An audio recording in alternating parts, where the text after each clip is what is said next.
Que o PT foi o grande derrotado desta eleição e o PSDB o grande vitorioso, todo mundo já sabe. A questão é entender o novo desenho político do país.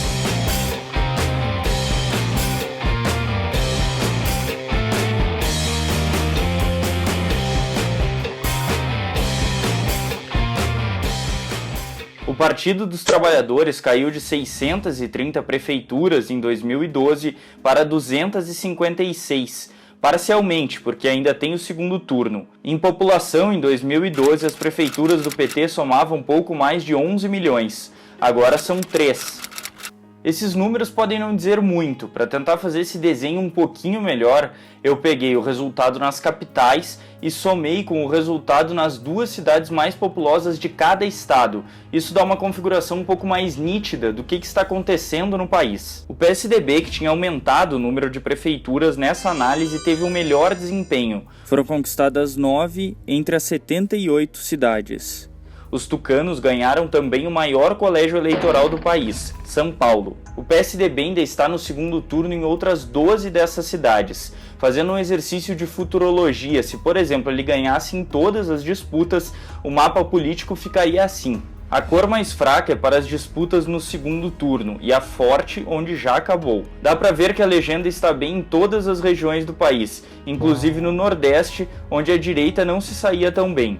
2 prefeituras já foram conquistadas na Paraíba, Campina Grande e Santa Rita, e em Alagoas ganhou em Arapiraca, e Rui Palmeira tenta reeleição contra Cícero Almeida, que tem apoio de Renan Calheiros, na capital do estado, Maceió. Se eu for pintar este mapa com as conquistas do PMDB, já seriam mais 6 eleitos e outros 9 no segundo turno. Somadas as vitórias do DEM e dos partidos do Centrão, o número sobe para 36 prefeitos dos 78 possíveis. Isso é 46% do total, mas esse número ainda vai aumentar, porque no segundo turno várias disputas se dão entre partidos deste grupo. Isso comprova que a população optou por legendas de cunho mais conservador nessa eleição.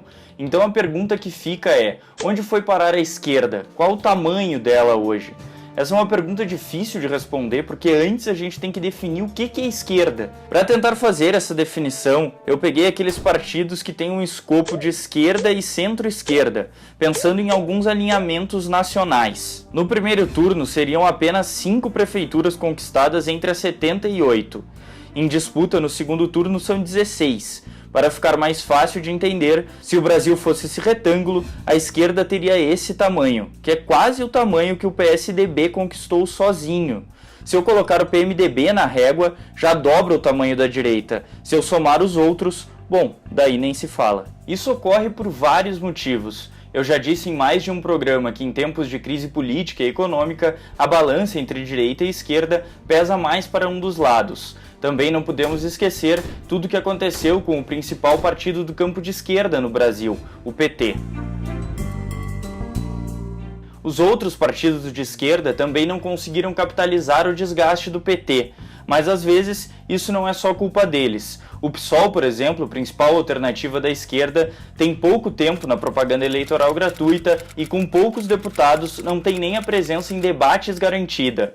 Mesmo assim, o partido conseguiu 3 prefeituras e está no segundo turno com Marcelo Freixo no Rio de Janeiro. Mas dá para dizer que o avanço do PSOL e da rede é mais devagar que a velocidade da queda petista, e nesse intervalo a direita cresce e cresce muito. A disputa de segundo turno em alguns lugares como Porto Alegre, Cuiabá e Maceió ficou entre PMDB e PSDB. O discurso tucano, neste momento especificamente, tem se encaixado muito bem na cabeça do eleitor. Tanto Dória, eleito em São Paulo, como Marquesano, segundo turno em Porto Alegre, tem na sua fala a questão de um projeto de cidade, de administração.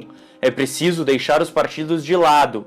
Esse discurso funciona e funciona ainda melhor em uma eleição mais rápida, com metade do tempo de televisão. Essa avaliação leva em conta apenas os cabeças de chapa. Nós sabemos que existem as coligações e, só para exemplificar o que eu estou dizendo, o PT e o PMDB estão coligados em mais de 600 cidades no Brasil. No interior, principalmente, isso é muito normal. Para terminar, é importante fazer uma avaliação do que significa uma prefeitura mais à direita ou mais à esquerda. Em termos rasos, os partidos de direita tendem a fazer uma linha mais desenvolvimentista, pregando um Estado menor, o que agrada o setor da indústria e do comércio. Já os partidos de esquerda buscam uma linha que privilegia as minorias, fazendo programas sociais, por exemplo. Mas isso tudo é só no papel, né? Para ter a resposta mesmo só daqui a uns anos. Eu sou Fernando Rota, direto de Brasília. Até mais!